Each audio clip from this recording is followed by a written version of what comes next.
자, 2023년 국가직후급 행정법 기출해설을 시작하도록 하겠습니다. 올해 시험은 조금 전년도와 비교를 해봤을 때 난이도는 그렇게 높지는 않았습니다. 난이도 높지 않았는데 일단 이 개별 법령의 내용을 묻는 문제가 상당수 대폭 증가가 됐습니다. 법령 조문에 관한 문제들이. 근데 이게 이제 이런 추세가 제가 볼 때는 이 행정기본법이 나왔기 때문에 그와 관련해서 조문 문제는 앞으로도 계속 출제가 될 것이고, 행정절차법이 개정이 됐죠. 근데 그 개정된 법령을 물어보진 않았고 이후에 그게 출제될 가능성이 굉장히 높아요. 그래서 여러분들이 이론 수업을 정리를 할 때 꼭 이 개별 조문까지 같이 검토를 해줘야 될 것 같습니다. 그 외 대다수는 여전히 판례를 물어보는 게 대다수였습니다. 그리고 이 전반적인 내용을 종합적으로 물어보는 스타일이 굉장히 많았어요.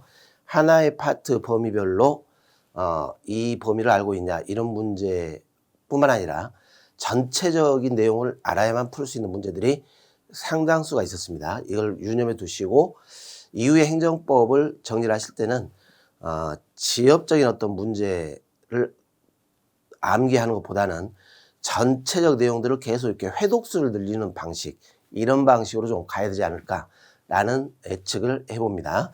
자, 문제를 보면서 해설을 하도록 하겠습니다. 이 절차법 내용이죠. 처분에 신청하는 내용인데 1번 당연히 신청인 편의로 해서 신청을 다른 행정청에 접수하게 할 수 있습니다. 자, 이 행정청은 신청에 구비서류 등의 흠이 있다면 이 구비서류, 형식적 요건에 흠이 생겼죠. 자, 바로 반려를 하면 안 된다 이렇게 했어요. 보완을 반드시 요구를 해야 됩니다. 그리고 보완하지 않으면, 상당 기간 내에 보완하지 않으면 반려를 하는 것이죠. 그래서 이 바로 이렇게 접수를 거부할 수 있다 이렇게 해버리면 이게 틀린 지문이 되게 됩니다. 정답이 2번이 되겠습니다. 자, 나머지는 큰 의미가 없는데 이 3번 같은 경우에는 사실은 이게 이 순발력으로 풀 수밖에 없어요. 이게 시행령에 규정되어 있습니다. 처리 기간이 즉시로 되어 있다면 접수증을 주지 아니할 수 있다. 왜냐하면 처리하는 순간 그 민원 처리에 효과가 생기기 때문에 접수증을 주지 아니할 수 있다. 이게 시행령에 규정이 되어 있습니다.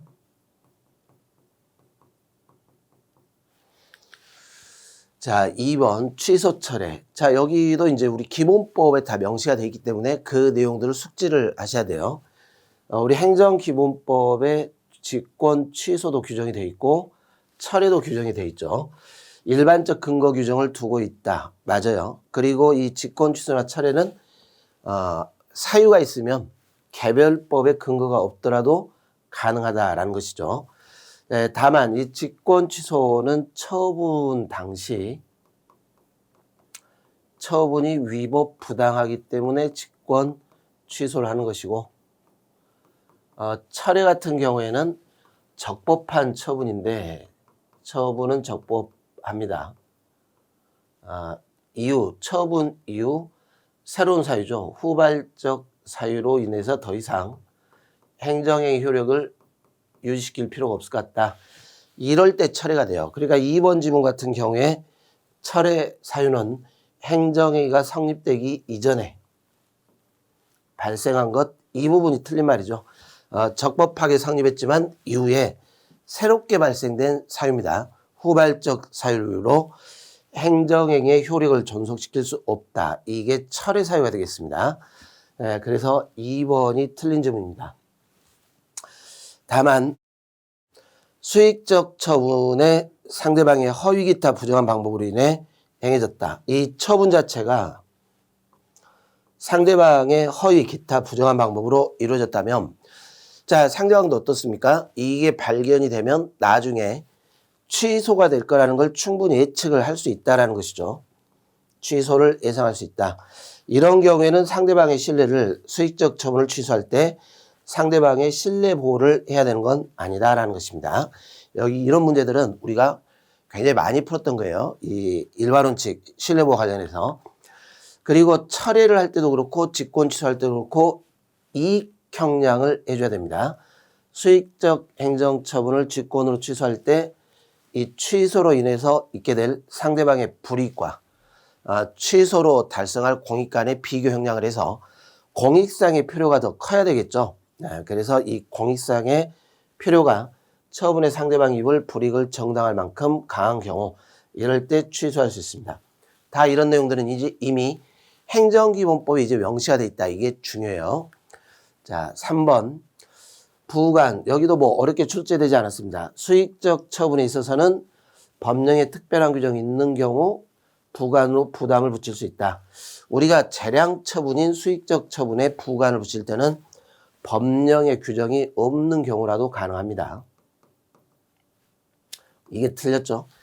물론 이제 기속행위라면 부관을 붙일 때 법의 근거가 있어야 되겠지만 그게 아니면 특별한 규정 없더라도 가능해요. 2번도 많이 출제했던 문제입니다. 이 업 허가를 해주는데 운반선, 등선 등의 부속선을 사용할 수 없도록 제한시켰다. 이렇게 해버리면은 업 허가의 목적 달성이 불가능해진다라는 것이죠. 그래서 본질적 효력을 해야 하는 것이고 위법한 것이 되게 됩니다. 자, 3번.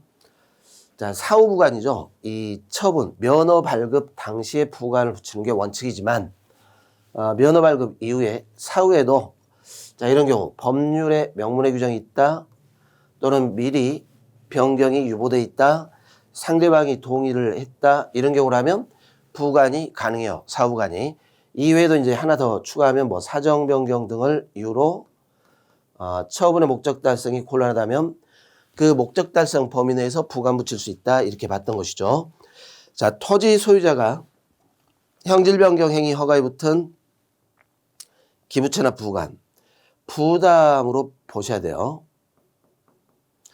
그리고 이 부관, 부담을 이행하기 위해서 기부채납 증여계약을 체결한 겁니다. 자, 이 관계가 최근에 많이 출제된다 그랬죠. 부담과 그 이행으로 인한 사법상 법률행위의 관계, 이걸 물어보는 문제입니다. 자, 만약에 이 부담이 유효한 동안에는 이걸 주장을 못한다 그랬어요. 증여계약의 의사표시에 착오가 있었다. 그래서 의사표시를 취소하겠다. 이걸 못해요. 의무가 있고 계약을 체결했지 의무가 없는 상태에서 계약을 체결한 것이 아니기 때문에 착오를 주장을 못한다는 겁니다. 중요 부분에 착오가 있음을 이유로 기부채납 계약을 취소할 수 없다. 맞는 말이죠. 자, 이런 문제도 우리가 많이 풀었던 문제입니다. 그래서 1, 2, 3번은 절대 어려운 문제가 아닙니다. 자, 4번. 여기도 그렇게 어려운 문제 아니에요. 행정재산 사용 수익 허가 관계는 이거는 특허죠. 공법 관계. 그런데 이렇게 사용 허가를 받은 사람이 이 행정재산에 대해서 전대행위를 한다. 이거는 행정주체와 관계가 아니라 그 권한을 바탕으로 다시 임대차 계약을 한 것뿐입니다. 여기는 사법관계죠. 그래서 맞는 질문이 되겠습니다. 예산회계법에 따라 계약을 체결한다. 여러분들 원칙적으로 각종 계약, 공공계약은 판례가 사법계약으로 보고 있어요. 출발을. 그래서 이 계약에 따라 입찰보증금, 국고 기속 조치하는 것도 사법계약으로 보고 있습니다. 국유재산 무단점에 대한 변상금부가 제재처분이죠. 제재처분. 공법관계가 되겠죠. 일반재산 대부행위는 일반재산, 임대계약이에요. 여기는 사법관계. 자, 이렇게 법령에 근거해서 입찰 참가 자격을 제한한다. 이렇게 버리면 이거는 제재처분이다. 이렇게 했어요. 부정당업자에 대한 일종의 제재처분입니다. 내부 회계 규정에 따라 참가 자격을 제한했다. 공사, 공단, 공기업 등이.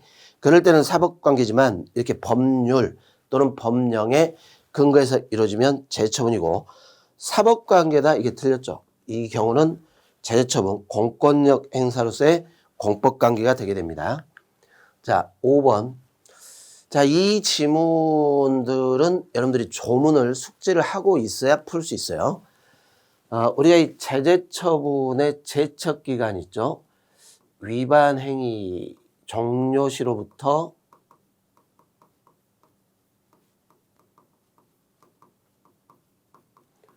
5년이 지나버리면 제척기간 제재처분을 할 수가 없습니다.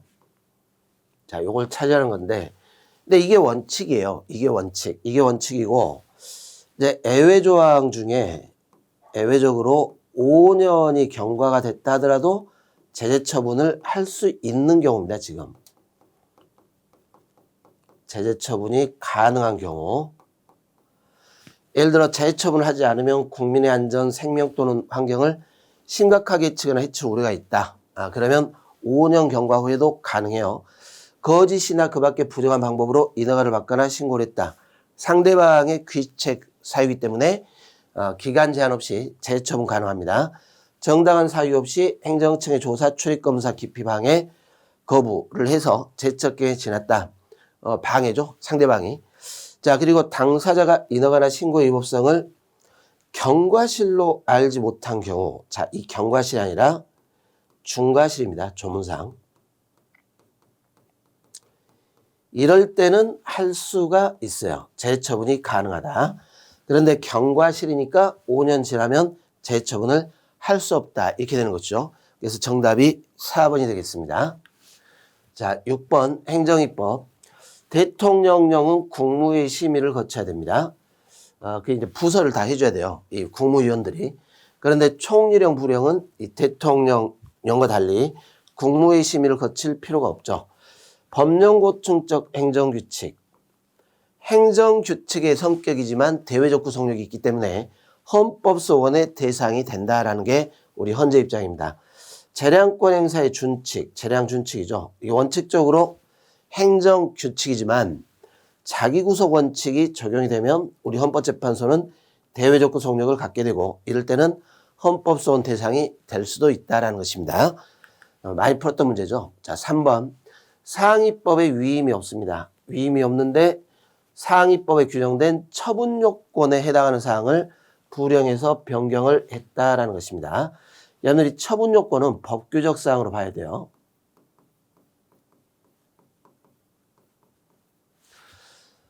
그리고 그 문제는 이 위임이 없다라는 것이죠. 위임이 없는데 처분요건에 해당하는 사항을 불용해서 변경했다. 불령이 위임을 받아가지고 처분요건에 관한 것들을 구체화시켰다는 법규명령이지만 위임 없이 변경했기 때문에 대외적 구속력을 인정할 수 없다 이렇게 해야죠. 있다가 틀린 말이 되겠습니다. 자, 손실 발생했을 때 국가가 보상해야 되고 절차 방법은 대통령령으로 제정토록 명시가 되어 있습니다. 그러면 대통령령을 제정할 입법 의무가 발생을 했습니다. 그런데 이걸 이제 이행을 하지 않고 있다는 것이죠. 미제정했을 때. 자, 결정적으로 지금 뭘 제기했냐면은 행정소송법상의 부작위 위법 확인소송을 제기했다라는 것이에요. 여러분들 입법 부작위 위법 확인소송을 인정하지 않습니다. 항고소송으로 부작위 위법 확인소송은 처분이죠. 처분. 구체적 사실에 대한 법 집행으로서 처분을 부작위했을 때 가능한 것이고 입법 부작위는 부작위 위법 확인소송의 대상이 되지가 않습니다. 그래서 6번은 3번이 틀린 질문이 되겠습니다. 자, 7번. 과세처분의 취소를 구하는 소송에서 선행처분인 개별공시지가 결정의 위법을 독립된 위법 사유로 주장할 수 있다. 가능해요. 지금 옳은 걸 물은 거니까 1번이 맞죠. 여러분들이 개별공시지가 결정과 이걸 기초로 한 과세처분, 하자승계가 가능하다 이렇게 했습니다. 우리 판례가 하자승계를 인정한 사안이죠. 그래서 다툴 수 있어요. 주장할 수 있다. 재건축조합 설립 인가처분 당시 동의율을 충족하지 못한 하자입니다. 이런 하자는 중대한 하자가 되는 거죠. 경미한 하자가 아니죠.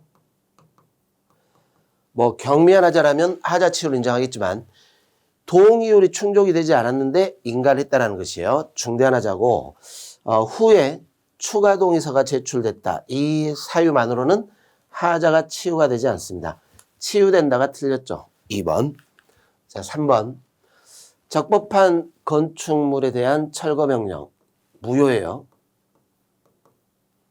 처음부터 철거할 의무가 없는 것이죠. 하자가 중대명백해서 당연무효로 할 것이지만 그 후행 건축물 철거 대집행 개고. 자, 무효인 처분을 기초로 개고 처분했다면 이것도 당연무효가 되는 거죠. 앞에 처분이 무효면 뒤에 처분도 당연무효입니다. 당연승계. 당연무효를 할 수 없다. 이 부분이 틀렸죠. 세액산출 근거가 기재되지 않은 납세 고지서에 의한 부가처분. 자, 세액산출 근거가 기재되지 않은 고지서에 의한 부가처분. 마찬가지로 중대한 하자입니다.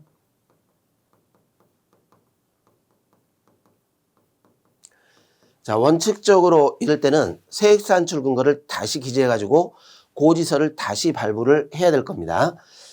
강행법규 위반돼서 취소 대상 된다 할 것이지만 이와 같은 하자는 납세무자가 전심 절차에서 이를 주장하지 아니했거나 그 부과된 세금을 자진 납부했다. 여러분들 앞에서 주장하지 않았다 또는 자진 납부했다 이것만으로 이미 성립 당시에 하자가 있는 처분의 하자가 치유가 된다 이렇게 가진 않을 거예요.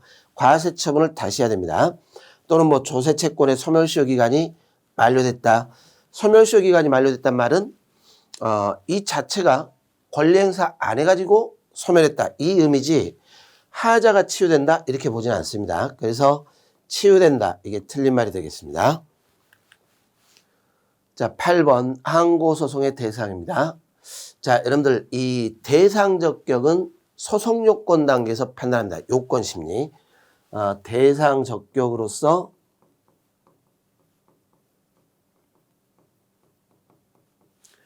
처분성이 인정되냐 이 부분은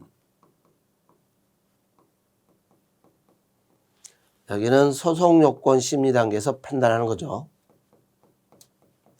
자, 근데 처분성 인정됐어요. 그러면 이제 본안에서 어떻게 합니까? 본안에서 이 처분의 위법성 여부를 심사하게 됩니다. 일단 처분이라고 인정이 되면 행정절차법에서 정한 처분 절차를 준수했는가? 이거는 적법요건이죠. 적법요건. 소송요건 심사 단계에서 고려를 해야 된다. 이게 틀린 말이에요. 본안에서 절차를 지켰냐 안 지켰냐 위법이냐 적법이냐 이거를 심사를 해줘야 됩니다. 1번이 틀렸죠. 자, 병역 의무 기피자 인적사항 등을 인터넷 홈페이지에 게시한다. 우리 판례가 처분으로 봤어요. 국민건강보험공단이 행한 직장 가입자 자격상실 및 자격변동 안내.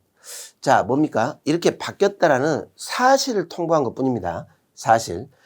가입자 변동 여부 및 시기를 확인하는 의미에서 한 사실상의 통지. 자동으로 바뀌는 거죠. 그러니까 이 직장 가입자, 직장에서 퇴직을 했다. 그러면 가입자 자격이 상실됐다라고 당연 발생하기 때문에 이렇게 당연 발생한 것을 통지했을 뿐입니다. 그래서 우리 판례가 처분에 해당하지 않는다. 이렇게 보고 있습니다. 행정청의 행위가 처분에 해당하는가가 불분명해요. 그러면 여러 가지를 또 고려를 해줘야 돼요. 불복 방법이 뭐냐, 행정심판을 청구하는 것이냐, 뭐 이런 방식들, 또는 뭐 이 인식 가능성, 상대방이 이런 처분에 대해서 이후 자기가 불이익을 받게 될 거라는 걸 예측할 수 있냐 없냐 이런 것들을 고려를 해줘야 됩니다. 그에 대한 불복 방법 선택에 중대한 이해관계를 가지는 상대방의 인식 가능성, 예측 가능성을 중요하게 고려해서 규범적으로 판단해야 된다. 맞는 말입니다. 자, 9번. 공익신고자 병은, 자, 신고자가 병이에요. 갑이 국민기초생활보장법상의 복지급여를 부정하게 수고하고 있다라고 해가지고 관할 을행정청에게 신고를 했습니다. 이에 대해서 갑은 을에게 부정수급 신고를 한 자와 그 내용에 대해서 정보공개 청구를 했다라는 겁니다. 누가 신고했냐 이거를 알려달라는 거죠. 정보공개 청구. 뭐 정보공개 사유는 일단 뭐 딱 정해진 건 없으니까 청구는 할 수 있어요. 다만 이제 사생활 보호라든가 이런 측면에서 거부가 될 수는 있겠죠. 이후 갑은 을의 피공개 결정 통지를 받았습니다. 그런데 기간이 2022년 8월 26일이에요. 자, 이 쉽게 말하면 이게 거부 처분에 대한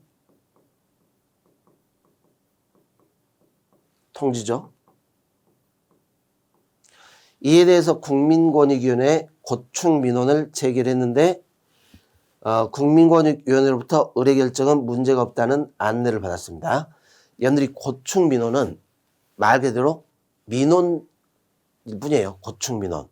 애로사항을 밝힌 것 뿐이죠. 요 자체가 이의신청과 같은 불복 방법에 해당하지 않습니다.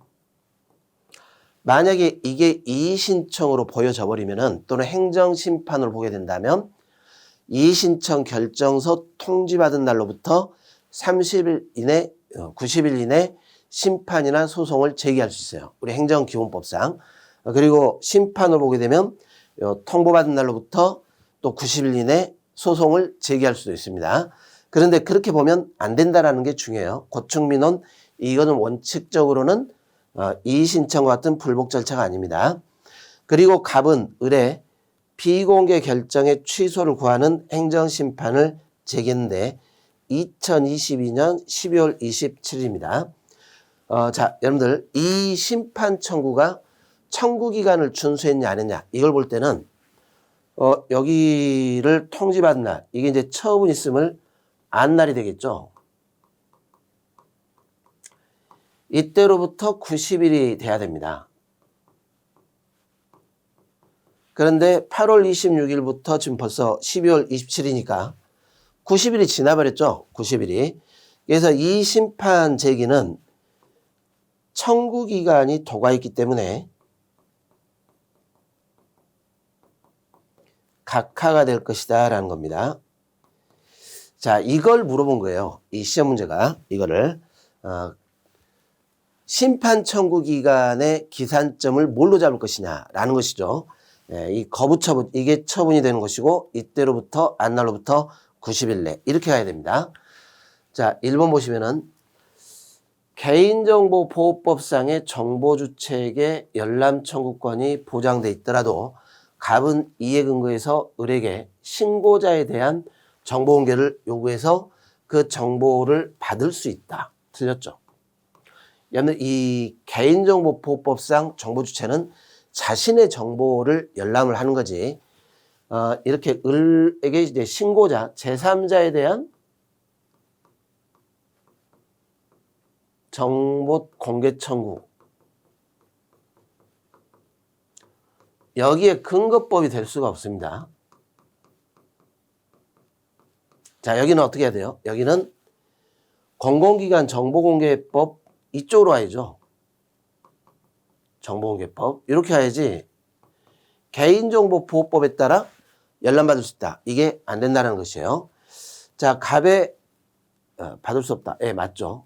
이걸로는 안 돼요. 개인정보보호법으로 안 되고 정보공개법으로 가야 됩니다. 그래서 기억번은 맞는 질문이 되겠습니다.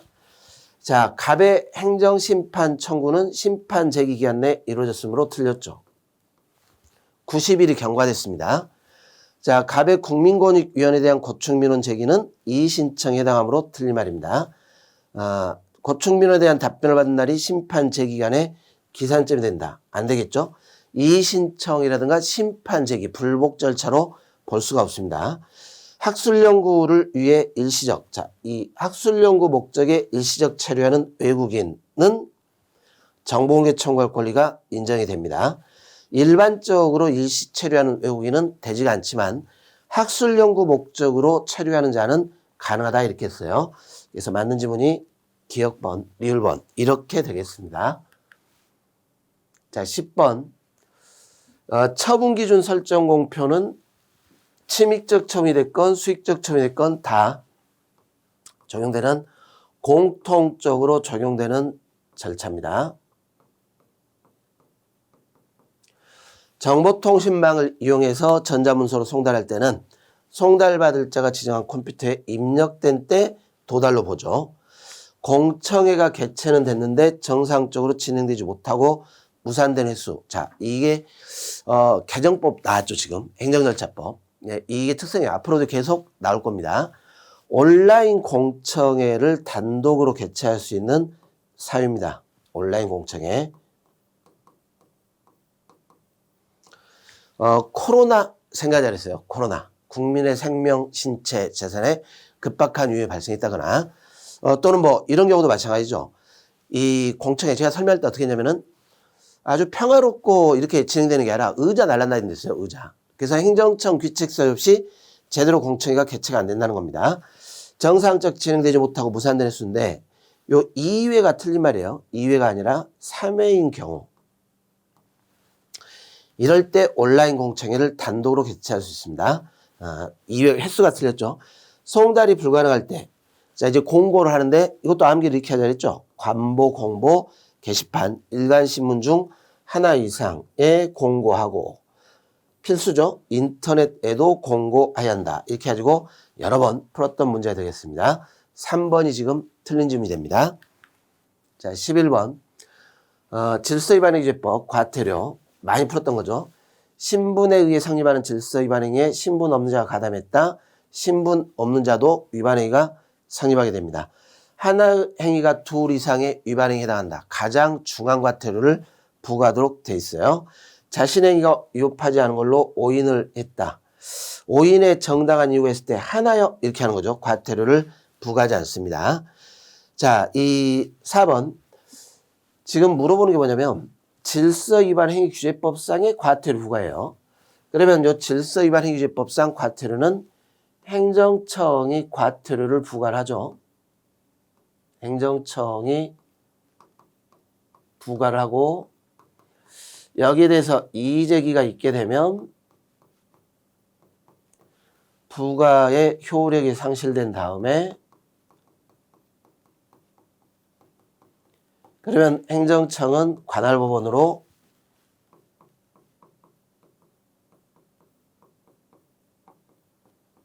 사건을 통보를 해줍니다. 그러면 이 관할법원은 질서위반 행위규제법에 따라 재판을 해요. 질서위반 행위규제법에 따른 재판.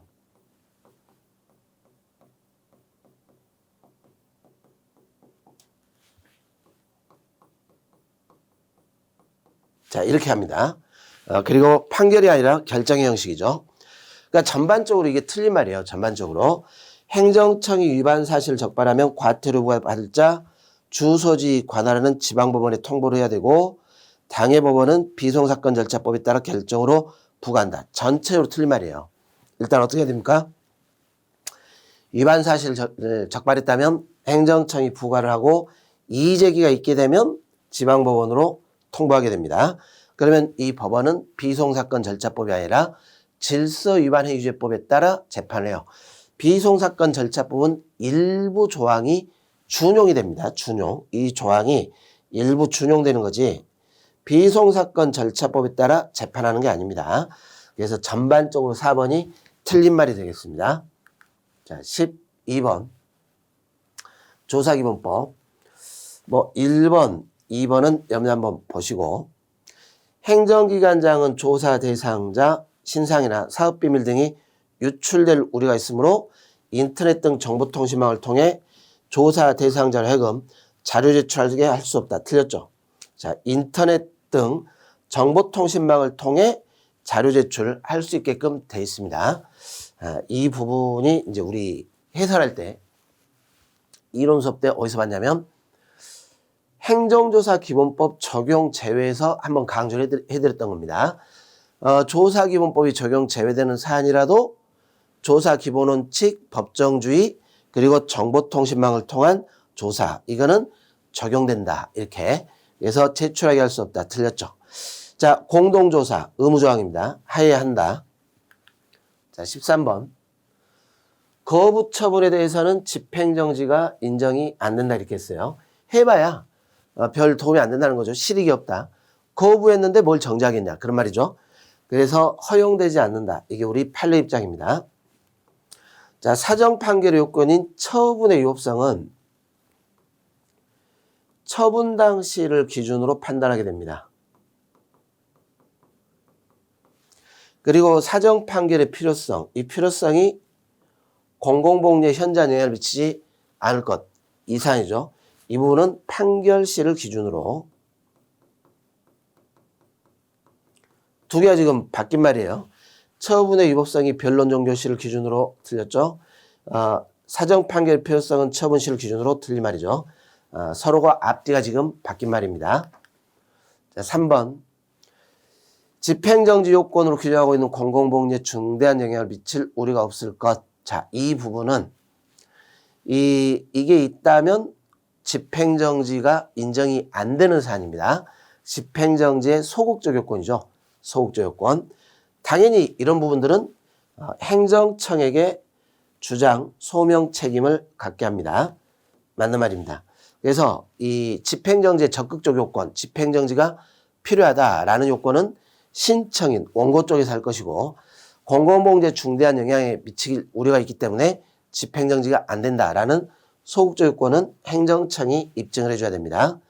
자, 이 도시 및 주거환경 정비법에 따른 조합 설립 인가가 아니라 설권적 처분이다 이렇게 하는 거죠. 그래서 여기는 기본행위가 없다 이렇게 했어요. 이 설립결의 조합 총회 설립결의는 인가처분의 요건이므로 설립결의 하자가 있다면 기본행위가 아니죠. 요건에 하자가 있는 겁니다. 요건의 하자. 그래서 인가도 위법이 되는 것이고 바로 인가처분의 취소 또는 무효 확인을 구해야 된다. 맞는 말이에요. 인가가 나온 후에 조합 설립결의 총회 결의의 효력을 다툴 필요가 없다라는 것입니다. 자, 14번입니다. 이중배상 금지. 좋은 문제입니다. 좋은 문제인데 일단 정답은 쉬워요. 정답은. 왜냐면 이중배상 금지는 일단 그 신분자들 있죠. 군인, 군무원, 경찰 공무원 등 이쪽이 피해자가 돼야 됩니다. 그리고 가해자 군인의 직무상 불법에 대해서 보상이 가능할 때요. 가능할 때. 다른 법령에 따른 보상이 가능할 때. 그러면 손해배상 청구.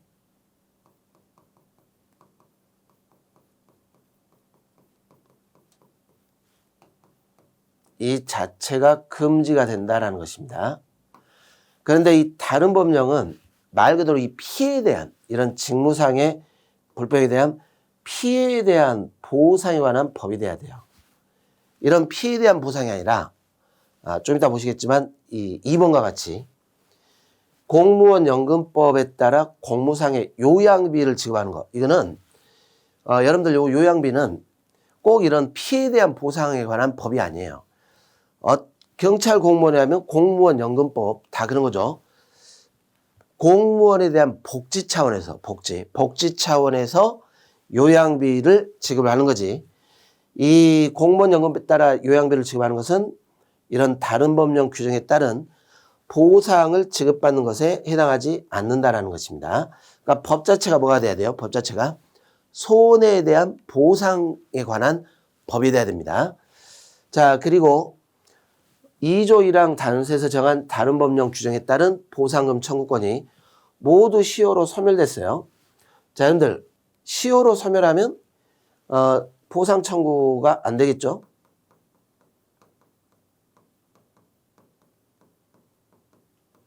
그래 주의할 게 있습니다. 보상 청구가 불가하지만 보상 청구가 가능했어요.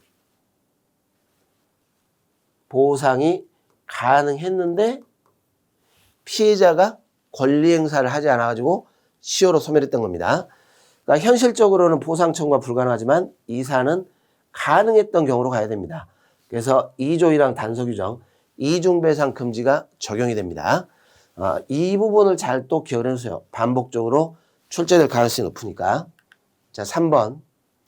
훈련으로 공상을 입은 군인이 국가배상법에 따라 손해배상금을 지급받은 다음에 보훈 대상자 지원에 관한 법률이 정한 보훈급여의 지급을 청구한다. 자, 이제 반대로 왔죠. 반대로. 보상이 가능할 때는 손해배상 청구가 안 되지만 손해배상을 받고 보상을 청구할 때는 손해배상을 받았으니까 보상금 지급 청구를 거부하겠다. 이게 안 된다라는 것입니다. 국가는 국가배상법 2조 1항 단서에 따라 지급을 거부할 수 있다. 이게 틀렸죠. 자, 이 부분은 여러 번 우리가 풀었던 문제입니다.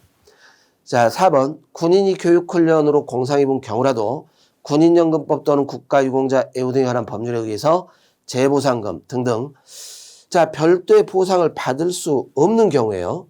이게 가능하다면 배상 청구 안 되겠지만 이게 불가능할 때는 손해배상을 해줘야 되겠죠. 이럴 때는 국가배상법 2조 1항 단서 적용 대상에서 제외해야 된다. 맞는 말입니다.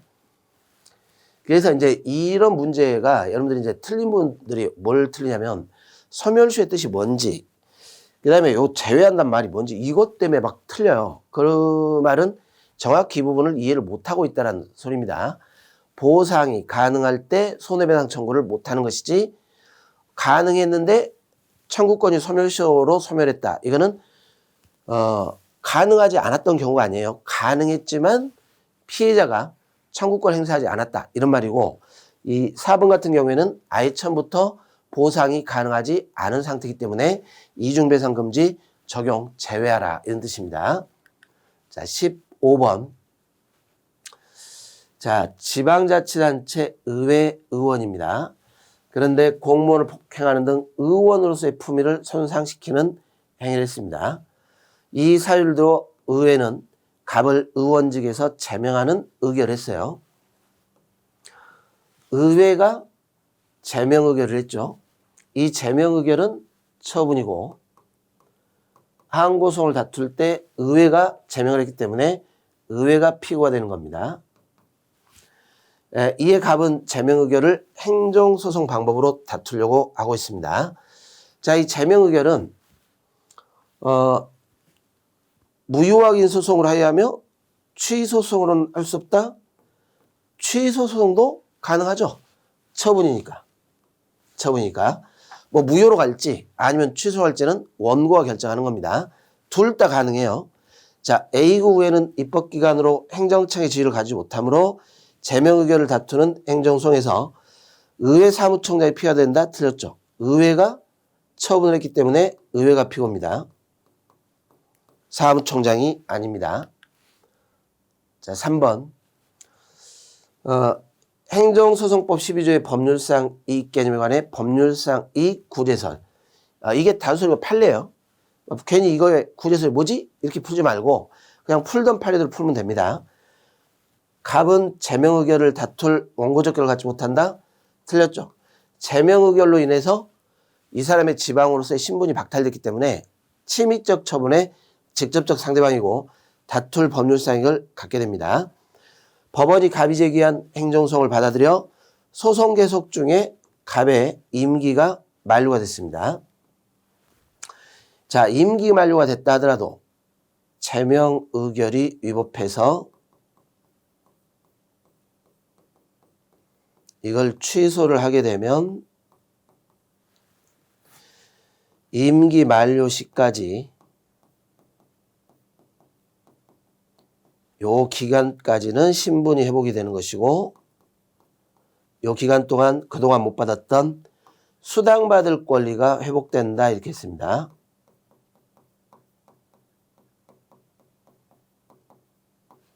자, 이게 회복되는 법률상이죠. 여전히 협의 소유익을 인정할 수 있다. 그래서 4번이 맞는 질문이 되겠습니다. 소유의 이익을 인정할 수 있다. 자, 넘어가시죠. 16번. 건축물의 하자를 다투는 입주예정자. 사용검사 처분에 대해서 다툴 수 있다. 틀린 말입니다. 이 입주예정자들에 대해서는 사용검사 처분, 이걸 취소해버리면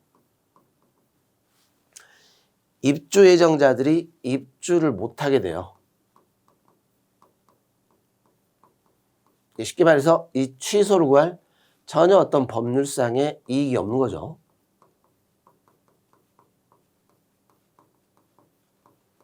불이익한 효과만 발생하지 이익이 없어요. 그래서 이런 경우는 민사관계로 하자를 보수를 다툰다거나 이렇게 가라라는 겁니다.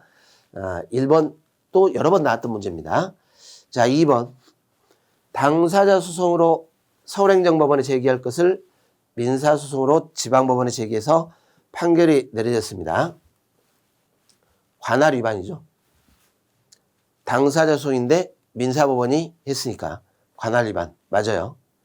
다만 민사소송인 소가 서울행정법원에 제기가 됐는데도 피고가 1심 법원에서 관할 위반이라고 항변하지 않고 본안에서 변론을 했습니다. 이것도 어떻게 보면 관할 위반이죠. 민사소송인데 행정법원에 제기했다. 근데 여러분들 이 당사자 소송이나 민사소송이나 법률관계에 관한 소송이라는 점은 비슷하더라라는 것입니다. 그래서 본안에서 변론했다면 변론 관할이 생기게 됩니다. 자, 환경부 장관이 생태자연도 1등급이었는데 이거를 2등급, 3등급으로 바뀌었습니다. 여러분들 이 생태자연도 등급제도는 말 그대로 객관적인 자연 상태에 관한 것들이지 특정인의 이익을 보호하겠다, 인근 주민의 어떤 이익을 보호하겠다 이런 측면이 없다는 것입니다. 그래서 인근 주민들은 이 등급 변경 처분에 효력을 구할 원고적 격이 인정되지 않습니다. 17번 손실보상. 협의 취득 워낙 많이 받죠. 민사소송으로 다투어야 한다. 맞겠죠. 자, 사업 인종고시가 된 후 토지 사용으로 인해 토지 형질이 변경되는 경우에 토지 소유자는 중앙토지수용위원회에 토지 매수 청구권 행사할 수 있다. 중앙토지수용위원회에 청구할 때는 토지 매수가 아니라 수용 청구입니다. 이 매수 청구는 사업자한테 청구하는 거죠. 청구권의 내용이 다르기 때문에 상대방도 다르다라는 겁니다. 그래서 틀렸죠. 3번. 이 토지 효용이 감소한 토지 소유자에게 토지 매수 청구권을 인정하는 등 보상 규정을 뒀어요. 최소한의 이런 보상 조치를 두고 있다면 위헌이다 이렇게 하면 안 된다라는 겁니다. 어떤 방식으로 보상 조치를 할 것이냐, 전혀 보상에 관한 규정이 없다 이럴 때가 문제가 되는 것이고, 입법자량이 문제이기 때문에 입법자가 어느 정도 보상 규정을 두고 있어요. 그래서 적절한 손실보상에 해당하지 않는다고 위헌 결정을 했다. 틀렸죠. 합헌으로 봤습니다. 자, 보상 시기가 달라질 때 여러 개가 있습니다. 자, 이것도 제가 조문 문제를 풀면서 모의고사에서 여러 번 풀었던 건데 이게 중요하다 그랬어요. 요구하면 보상해야 한다. 조문이 보상금을 지급해야 합니다. 일괄보상을 요구하더라도 단계적으로 지급해야 한다. 틀렸죠. 일괄보상 요구하면 일괄보상 해야 합니다.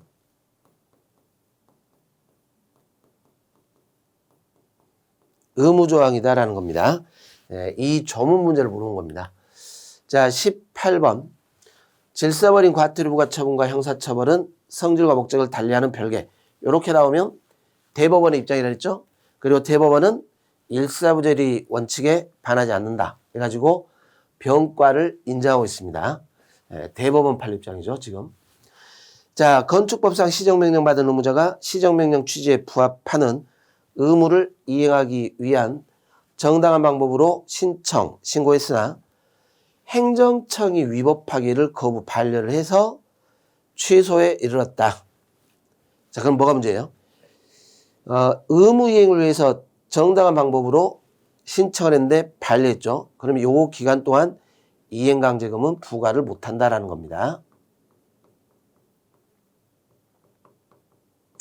우리가 이행강제금을 부과하기 위해서는 상당 기간 이행기회를 주고 이행을 강제금을 부과해야 되는데 지금 이 사람은 의무를 이행하기 위해서 정당한 방법으로 여러 번 신청을 했는데 이게 거부되다 보니까 제대로 시정을 못했다라는 것이에요. 그러면 이행강제금 취지에 볼 때 이 불행을 이유로 강제금 부과할 수 있다. 이게 틀린 말입니다. 어떻게 이해하면 됩니까? 시정하려고 노력을 했다. 이렇게 보시면 돼요. 자, 3번. 건물 소유자에게 위법한 건물을 일정 기간까지 철거를 명함과 아울러 불행할 때 대집행한다는 내용을 개고했습니다. 자, 1차 개고가 처분. 여기서 다툴 수 있죠.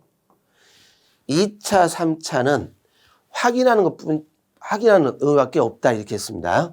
그래서 2차, 3차 경우는 대집행 기한을 연기 통지한 것에 불과하다. 맞아요. 이건 처분을 보지 않습니다. 관할행정청이 여객자동차 운송사업자가 범한 여러 가지 위반 행위 중 일부만 인지해서 과징금 부과처분을 했는데 그 과징금 부과처분 시점 이전에 이루어진 다른 위반 행위를 인지를 해서 이에 대해 별도의 과징금을 부과를 하고 있습니다. 가능해요. 이 위반 행위가 다른 경우이기 때문에 과징금을 다시 부과하는 것 허용되되 정전 과징금 부과 처분에 대상된 위반 행위와 추가 과징금 부과 처분에 대상된 위반 행위에 대해서 일괄해서 하나의 과징금 부과 처분하는 경우에 당연하겠죠. 형평을 고려를 해서 추가 과징금 부과 처분에 처분 양정이 이루어져야 된다.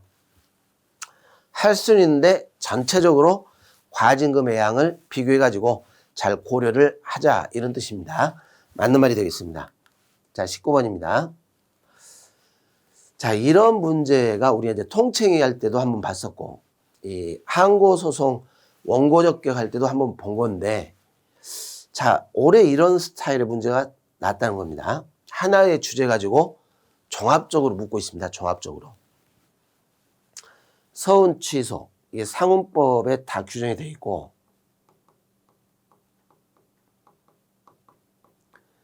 상대방의 명예라든가 이런 부분에 영향을 미치기 때문에 통칭의로 보지 않습니다. 처분을 보고 있습니다. 통칭의는 아니다. 맞아요. 자, 근데 문제는 이 서운은 그냥 명예를 주는 거죠. 서운을 부여받은 자의 일신존속적 효과입니다. 유족이라든가 이런 가족들은 다른 어떤 법에 따른 이익이 아닌 이상 서운 자체의 효과에 상대방이 되진 않아요. 서운은 서운 대상자의 특별한 공적에 의해 수여되는 고도의 일신존속적 성격을 가지는 것이므로 유족이라 하더라도 처분의 상대방이 될 수가 없습니다. 유족이라 하더라도. 건국 훈장, 독립장이 수여된 망인에 대한 서운 취소를 국무회의에서 의결을 하고 대통령이 결재를 해서 서운 취소가 결정됐습니다. 그러면 이제 서운 취소가 성립이 된 거죠. 처분권자는 대통령입니다. 여기가 피고가 돼야 돼요. 후에 국가보훈처장이 통보를 했습니다. 보훈처장은 통보만 한 겁니다. 통보만 했지 보훈처장이 결정한 게 아니죠. 결정권자는 대통령. 그래서 피고적격은 국가보훈처장에 있다. 틀렸죠. 대통령이 피고가 돼야 됩니다. 자, 국가보훈처장이 서운 추천 신청자에 대한 서운 추천을 거부한 것은 항고소송의 대상으로 볼 수는 없어서 항고소송을 제기할 수 없으나 행정 권력의 부작위에 대한 헌법소송으로 다툴 수 있다. 틀린 말입니다. 우리 헌법재판소가 서운 추천 거부죠. 서운 추천 거부. 서운을 할까 말까는 재량 처분이고 단지 추천만을 거부했을 뿐이기 때문에 추천. 이게 신청자가 지금 보훈처장한테 서운 추천만 했던 것 뿐이에요. 공권력 행사로 보진 않습니다. 그래서 우리 판례가 헌법소원으로 다툴 수 없다. 이렇게 봤습니다. 자, 20번. 대집행 행정강제, 대집행 비용, 국세징수법에 따라 징수할 수 있죠. 대집행 대상되는 대책자기 의무, 공법상 의무가 돼야 됩니다. 자, 대집행에 요한 비용에 대해서는 행정청은 사무비 소속에 따라 국세와 동일한 순위의 선취득권을 갖는다. 동일한 순위가 아닙니다. 동일한 순위가 아니고 대집행에 요한 비용을 징수했을 때 징수금은 국고 수입을 한다. 이 사무비 소속에 따라 국고 또는 지방자치단체